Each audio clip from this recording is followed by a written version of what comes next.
San Francisco Rush for the Nintendo 64. This is, I would say, an incredibly good port of the 1996 Atari games Arcade Racer, also known as San Francisco Rush, funnily enough. I have a lot of problems saying San Francisco, as you'll probably notice throughout this whole video. Now, I actually think this is one of the better N64 races. I've played this game a hell of a lot back in the day. I find it extremely playable. It has a really fun physics engine. I think the graphics, whilst they're rudimentary, by N64 standards, they're very clear, they're very solid. The game has a nice look to it. A lot of N64 games have a tendency to be quite washed out or blurry, and I think this game remains quite colourful and vibrant. One of the few 64 games to do that. So I'll just get into it. Now, the arcade version didn't have any of these game modes. Basically, you've got 3 modes. One race, which is pretty self-explanatory. Circuit, which is the main sort of Grand Prix mode. And then practice, which just lets you play on any track with... Oddly enough, it still has a time limit, but it gives you a time limit, I believe, of 999 seconds. But you can turn that off in the cheats. It also has quite a lot of options. Quite a lot of options for a game released in 1997. Direction of the racetrack, mirror mode, which is pretty common back in the 90s when they wanted to get more life out of the limited selection of tracks. Difficulty level, which is your AI.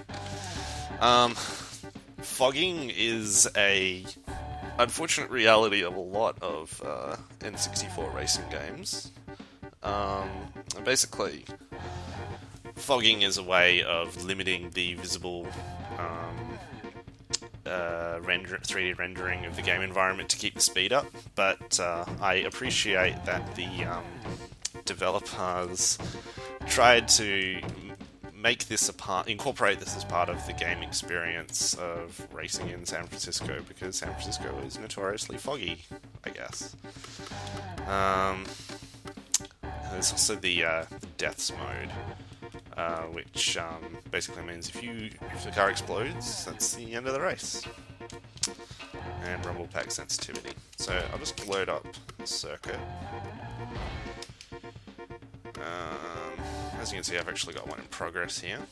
17 races I have done, with 7 to go. And you get points awarded for how well you do in a particular race. So I might as well continue this one. Now basically, every track, there are 6 main tracks in the game, which are featured in the circuit mode, but you play all 3 versions of each track. So you play the regular version of the 6 tracks, you play the mirrored version of each of the 6 tracks, and you play the mirrored and reversed version of each of the 6 tracks. And I find the tracks fun enough that is enough variety. Wow, that's the most atrocious music. Yeah, that one's better. Now, one of the biggest criticisms of it at this game back in the day was that the controls were way too stiff, and I would tend to agree with that assessment. They are very stiff, but you can make them work, and there's a bit of a trick you can do with the reverse button when it comes to really tight situations. Stuff that up. Now the game has a very, for the time, quite a detailed physics engine. Cars, I wouldn't say the cars perform realistically, but it's a very enjoyable and compelling physics engine to try and master. Cars get heaps of airtime, as you can see right here. They slide, you get lots of tire squeal, loss of traction. And they have a lot of weight to them. When the cars come down after a bit of airtime and land on the ground, they crash pretty hard, and sometimes will bounce up again in certain situations. You can sort of barrel roll, flip around. I actually feel like the something I've always felt about the San Francisco Rush games is they were kind of a precursor, as you can see there, flopped that landing, kind of a precursor to the Burnout games. I feel like this was as close as you would have gotten to the Burnout games in the 90s. But that's just my opinion. Now, I've always felt this is a very chunky game. I don't know how to really explain that, but everything about this game, like the graphics are really solid. The sound effects are great. Like the engines all roar really well. There's a great there is a specific credit. There's a specific credit given in the credits of the game to the sound design engine. I can't remember the name of the guy, but obviously they took their time in creating a good engine, sound engine. And it sounds great.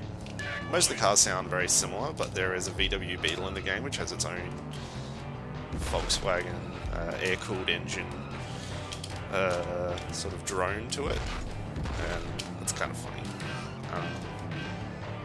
Even when you hit those little parking meters, bang, bang,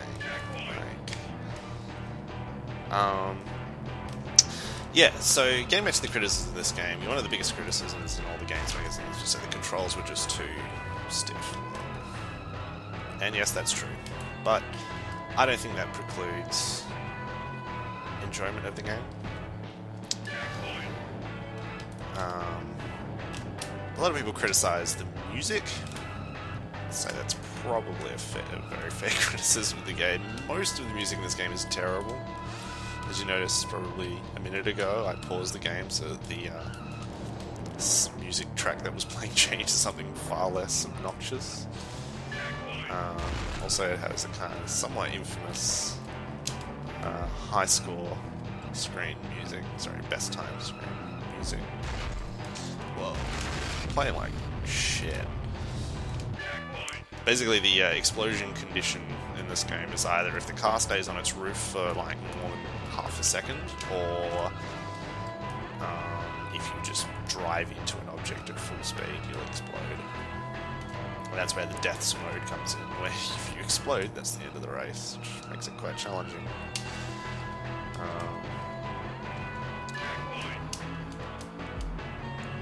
Yeah. Having played the arcade game of this back in the day, only a small amount, I find this a pretty faithful port, and it does the thing that you want a console port to do, of as accurately recreating the arcade experience as possible, plus giving you a few more game modes because it's a console game and you're not going to be inserting $1, whatever it was back then, $2, to just keep progressing. Something with a bit more longevity to it, and I think the circuit mode does that.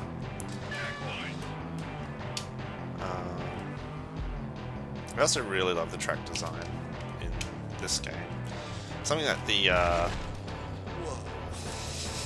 Come on. Something that the later San Francisco Rush sequels, I think, didn't get as right. I really liked these tracks. They're conventional without being too silly. Or too boring, as in the case of Rush 2. Come on. Just want to see if I can win this. This is probably looking like a realistic proposition at this stage, but I think I can do it. Just gotta be a little bit less around the corners. Generally, the strategy with this game is you've got to really just stay alive. Exploding is really what sets you back, so it's sometimes better just to take certain corners or certain jumps slower, so that you don't throw yourself back. I'm not sure how much time you waste by exploding, but it's a fair bit. Ooh. Now, something I haven't actually gone over, it's a big feature of this game, are like shortcuts. All the tracks have shortcuts that range in size from small to quite significant. Probably, in some cases, they could probably classify as alternate routes. Now, they're generally a riskier path, but with varying levels of payoff in terms of saving time. I don't think I'm going to do. I'll try doing the shortcut later in this lap. Let's see if I can get it to pay off for me, because it would help. It might help me get a better position.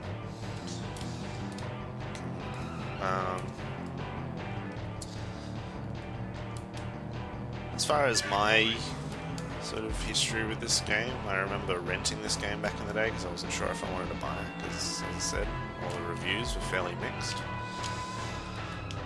Well, mixed bad. I rented it with a friend, and we had an absolute ball. It was so much fun. Like, we were really bad at it, and it didn't matter. Like, it was a really, great racing game to screw around in, and a great one to master. And it certainly rewards practice.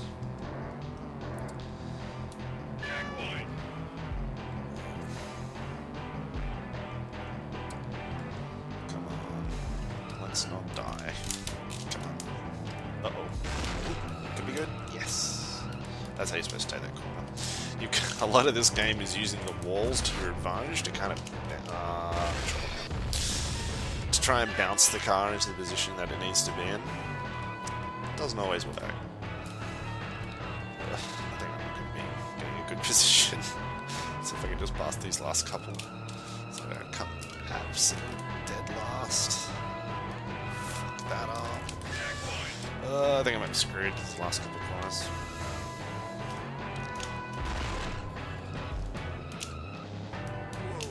Alright, no. Fuck. And there's the finish. Well, that was shit ass. Well. What's your name? This is the What's Your Name song. Start with a C. Start with a G. Start with a Z. I have no comment. Your name. Spell it. H-I-J-K-L-M-N-O-P.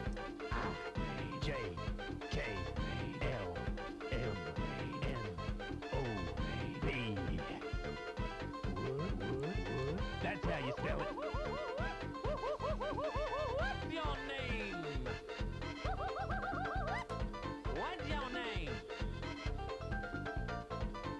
That's your name. Yeah, that's the thing. So, as we can see, I don't know how many points I got for that race, but not a lot. Now, this game did receive another port released on the PlayStation, the original PlayStation. And I'm just going to take a brief look at it, just so you can see what I'm going to be talking about. So, just bear with me for a moment. Okay, so just going to have a brief demonstration of the PlayStation port of San Francisco Rush. Now, this game is a study in how to completely and totally fuck up an entire game. Yeah, this is a lot to blame. Climax Entertainment, responsible for pretty much only dogshit video games. So it's going to be a PS1 game, of course, because we've got a completely pointless and really cheaply done introductory FMV. Got to use up that space on the CD-ROM. And I think that bit is taken from the arcade version. And that's it. Now, I commented on how bad the music was in the N64 version. The N64 version is like a goddamn fucking theatrical performance compared to the PlayStation soundtrack. I don't understand what is happening with this intro music. It's atrocious. Now, so far, okay, we've got similar options. No, far fewer options than the N64 version. Not to mention ludicrously long menu transition screens for every single button press.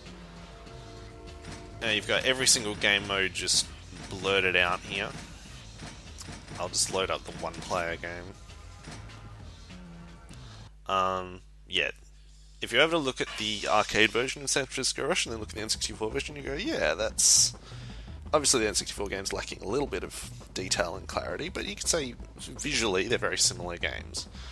The PS1 port may as well be an entirely different game, and a shit one at that. So, let's load up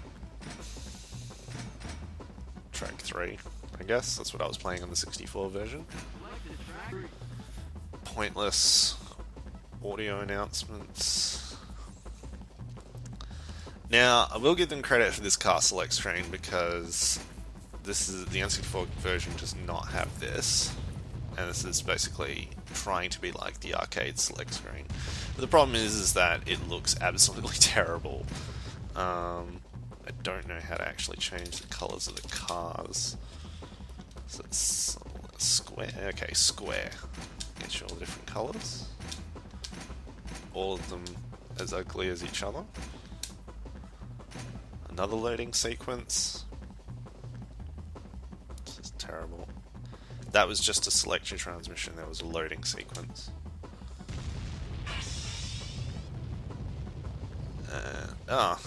Of course, another loading sequence.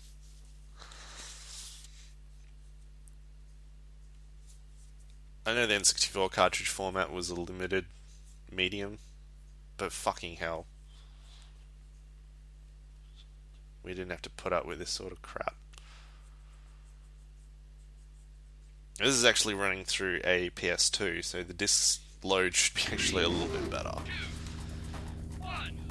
Now, straight away, I'll get into the physics engine, but straight away it looks absolutely terrible. Now, the PS1 is actually capable of a lot better graphics than this. I'm not exactly the biggest PS1 fan, but when the developer actually put some effort in, you could actually get some pretty decent graphics out of it. Games like Gran Turismo, Metal Gear Solid, great looking games that really minimize the shortcomings of the PS1's graphical capabilities. This, is on par with some of the worst Saturn games. The physics engine in this game is terrible. All the weightiness of the cars have gone. All the the interaction of the car with the environment. This feels like you're kind of flying on the ground. The car doesn't feel connected to the road in any way. The cars have no weight to them. That car just landed, and it was like I just dropped a piece of paper. They don't slide well. The car kind of weirdly rotates on its lateral axis. Nothing like the N64 version, and the fogging is at least on the 64 version, the fogging was semi-transparent. So even though it was there and it was a little intrusive, at least it looked like fog. Whereas because the PlayStation can't handle transparency as well as the 64, you just kind of have this weird grey mess permeating every aspect of the visuals. The car just did not in the 64 version, if I'd hit that wall, it would have hooked it and spun it around. There's a chance it could have exploded. Whereas in this, I kind of just weirdly glitched off it. I also don't know what position I'm in. I feel like, see, the car just kind of plopped there. It didn't slide or anything. There's no sliding physics. I felt, I guess I sound like I'm being excessively critical, but it made me really mad because my friend and I who hired this game, and we had a lot of fun with it, and he had a PS1 and obviously I had the 64. And he went out and bought the game because I think when we hired the original, the 64 version of San Francisco Rush, the PS1 version hadn't actually come out yet. The PS1 version came out like 6 months or something after the 64 version. So he was like super hyped for it to come out. And he paid like full price for it, just assuming it would be about the same. And yeah, like paying $100 in 1998 for this, it was pretty infuriating. Like, games were a lot more expensive back then than they are now. Why is there Okay, you all saw that, right? There was a car just traveling the opposite direction. I don't understand why that's happening. Okay, anyway. Oh yeah, by the way, I was talking about shortcuts earlier. This is one of the shortcuts that I try and always get every time. Should have mentioned that. Some sort of hack fraud let's player. See, look at that. Completely, trivially drove down Lombard Street like I was just driving over a couple cardboard boxes and that's it. The 64 version, that is a treacherous and very difficult, like, section to navigate. And this is just like, whatever. Don't actually know. I'm currently using the digital controls. I don't actually know if this game even has analog support. I'm just going to try turning it on to all straight. Oh, okay, look at that. There is analog control at least. That does... Okay, that's marginally better. Still finding it very difficult to keep this thing on course.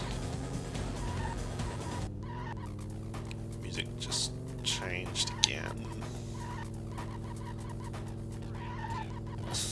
Collision with the other cars is not satisfying. Like the 64 version, you can grind against other cars, like you can sort of mix it up and push them off track and stuff, whereas this it's kind of just awkwardly bounce.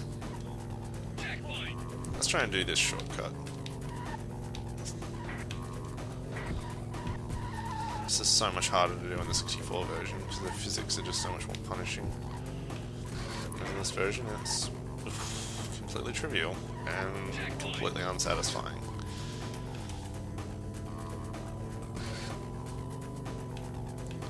Like, it might seem like being easier would make this game more fun, but it doesn't. It makes it far less rewarding to play. Like, when you master the 64 version, it feels like you've actually achieved something challenging. Whereas this just, like, I could probably play this with my eyes closed. Like, there's no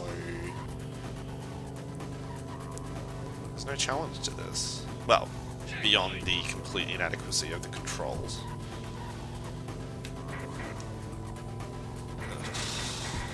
What even happened there? Oh. Is this over yet? I was considering just quitting this, but I figure I'm almost there. Let's see what happens at the end of the race. Oh, and there are only 4 cars racing. The 64 version has 8.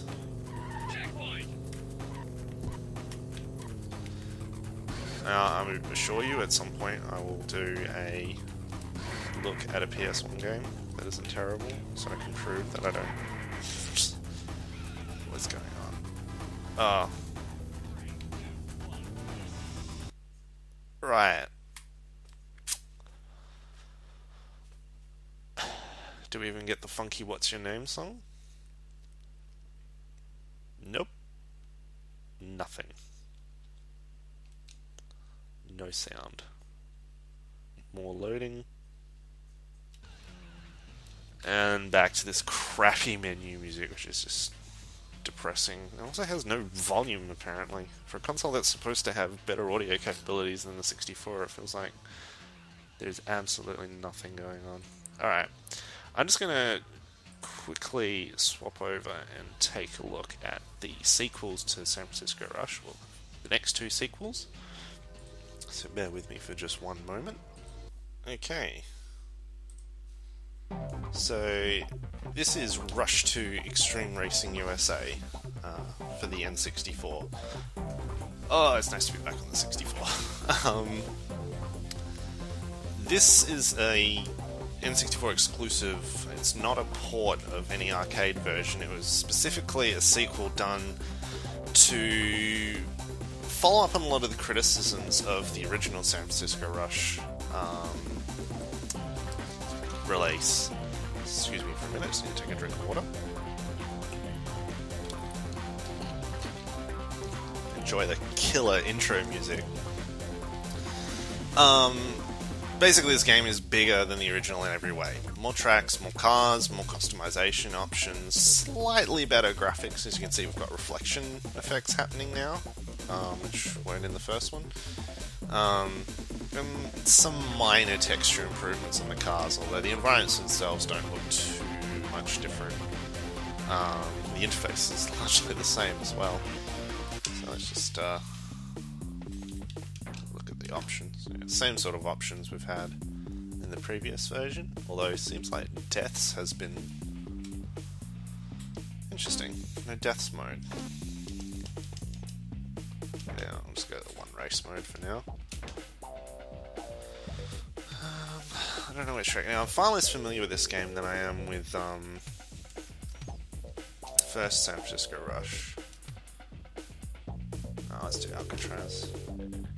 Okay, so heaps of cars. There's 8 plus 3 bonus cars in the 64 version. There's quite a lot more just regular cars in this. Now, I haven't actually even unlocked any bonus cars in this because I haven't played, as I said, I haven't played this as much.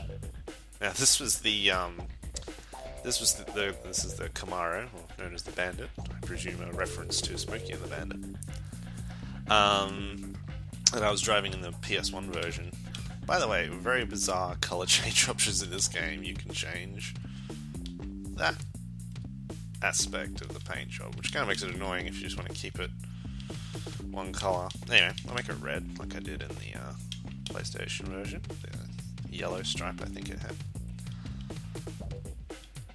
Looks a million times better already. There we go, black stripe. Green?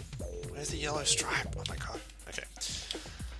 And then you've got like engine options and horn options and tire options. I think I'll just leave them as they are, really. Get into it. Slightly different engine sounds. Now, the physics engine here is just a modification of the original San Francisco Rush's one. It's a little bit smoother. The controls have they've made them slightly more sensitive. They responded to a lot of the criticism of the first and really tightened up the controls. I never had a problem with the original controls, so I kind of feel like it's unnecessarily sensitive. Now, it might seem like this is just basically a superior game to the first in every way. I don't like it as much. Whilst it's more technically proficient, with the exception of this Alcatraz track, which I quite like, I find the track design not as fun. I find the tracks promote speed over stunts, and it's just a personal preference, I guess. But I really like the ridiculous nature of the original's track design with those constant bumps. This is the original Alcatraz track from the Alcatraz Arcade Edition.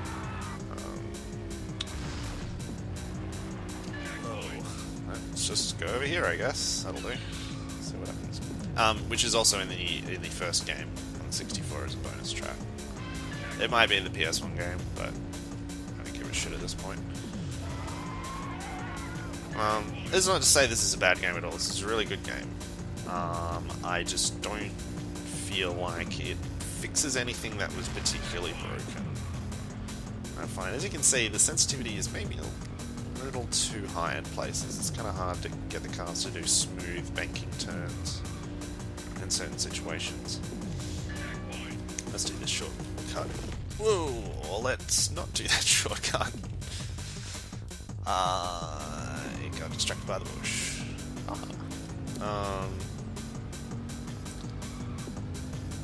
Whoa.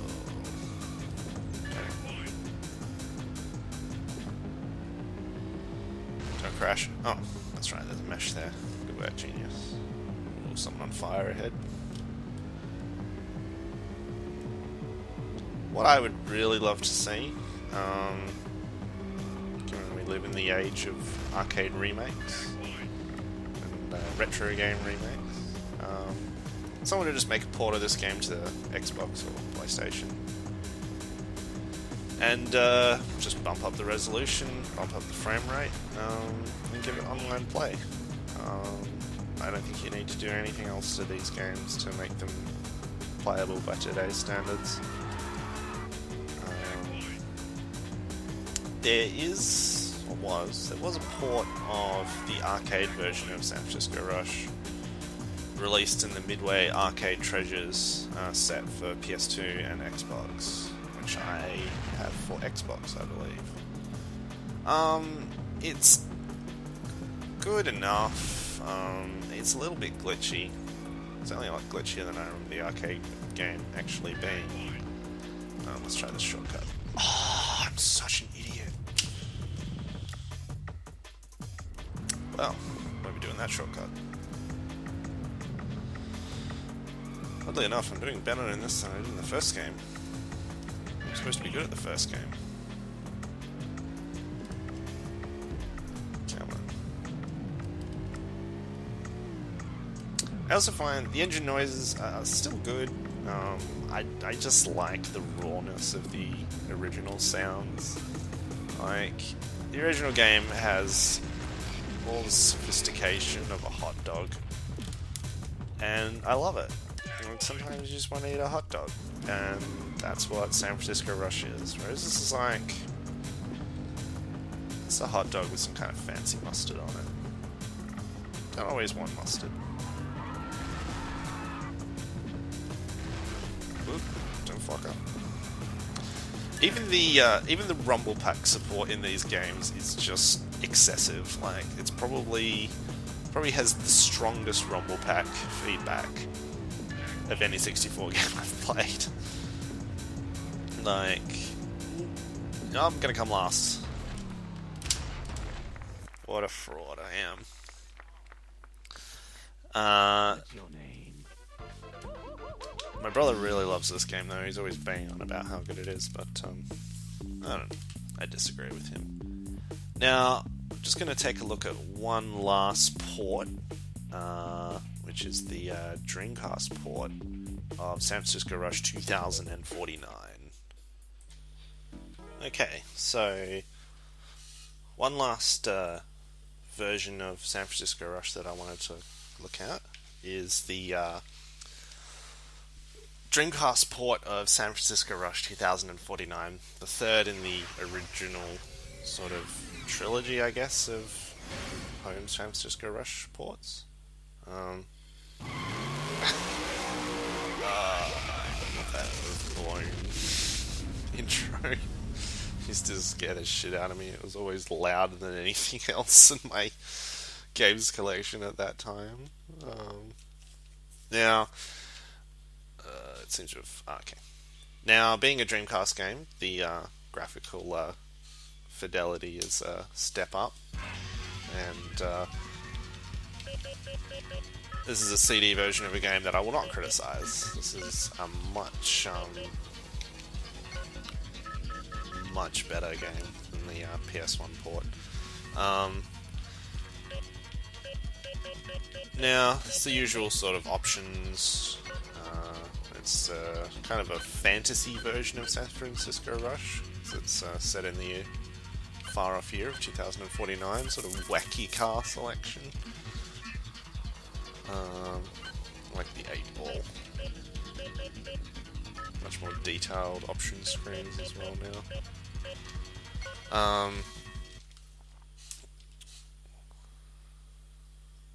load sequences aren't too bad. It runs in beautiful resolution, great quality textures. It's a very good looking game compared to the 64 games, which were good. But this is on a completely different level. Physics engine is, again, I don't know, it's definitely got more in common with the 64 game, but it's a little different, and one big addition to this game is the introduction of wings. I think they realised that one of the best things about the San Francisco Rush games is flying through the air. So, I'll show you as soon as I get to this jump. You can now enable these wings, which can let you do barrel rolls and stuff, much to your own peril. It kind of comes into it in use in the racing mode, but not a huge amount. I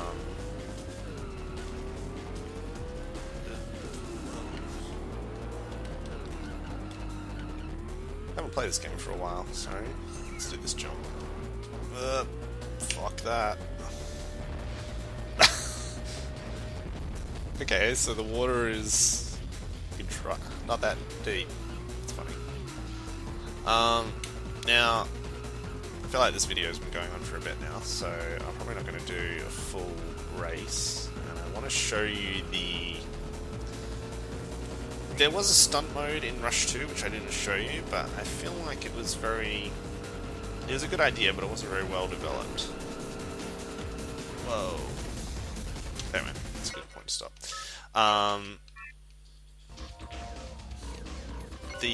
Whereas the stunt mode in San Francisco Rush 2049, I enjoy immensely.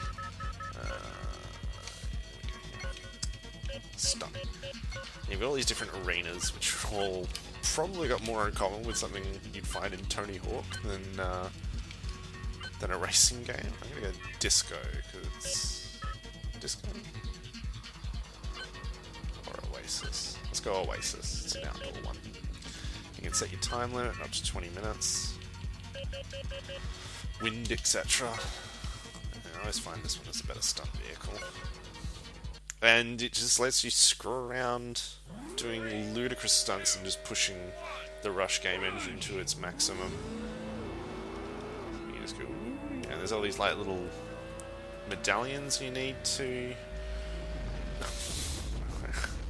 Well, we're off to a bad start. Probably where this mode really is its most fun is when you're playing in multiplayer. You can have up to 4 players doing the stunt mode, trying to do all these weird and wacky stunts and trying to collect the medallions. Come on, let's see if we can get some points for this. There we go, look at that. 262.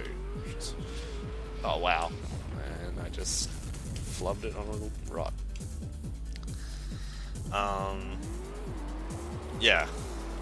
This mode's a lot of fun. Generally with more than one person. I've only done it with like 4 people, maybe once or twice. I've never had much of an opportunity to do it with more. I've done it with 2 player with my brother heaps. Yeah, probably between like 2003 and 2007 we played this game a lot. I got my Dreamcast a little bit late, unfortunately. I got it just as they were all being thrown out the door. But that is another story. Anyway, hope you've enjoyed this rudimentary look at the Rush games. Hopefully I've explained why I like them so much. Good stuff there. I hope to do some more of these comparison videos soon. I like doing port and version comparisons. I think it's a lot of fun. Anyway, that's a good place to stop. Peace out. Now, just a quick little addendum to the video. If you're interested in grabbing some real copies of this game, obviously emulation is always an option, but for some people like me and others, emulation just isn't accurate or fun. Now, the original San Francisco Rush for the 64, such as I'm showing you here, is not particularly valuable. Obviously, boxed and complete versions of any 64 game are a little bit expensive. and getting worse. But a cartridge-only version shouldn't set you back more than $20 Australian on eBay or elsewhere. It's fairly common. There's heaps of copies out there. Now, if you want to get San Francisco Rush 2 Extreme Racing, this game has really shot up in value recently. I'm not sure why. I guess it's fairly uncommon, but there are more uncommon games. But as always, desirability plus rarity and condition increases the price. This is probably a more than $50 game now. When I got mine, no one was really looking for it. So it only cost $20, I think, $20 or $30, even in this condition where it was basically unused. Yeah. So, given that I would recommend the first one more than the second. Maybe not bother unless you're a bit of a diehard like I am.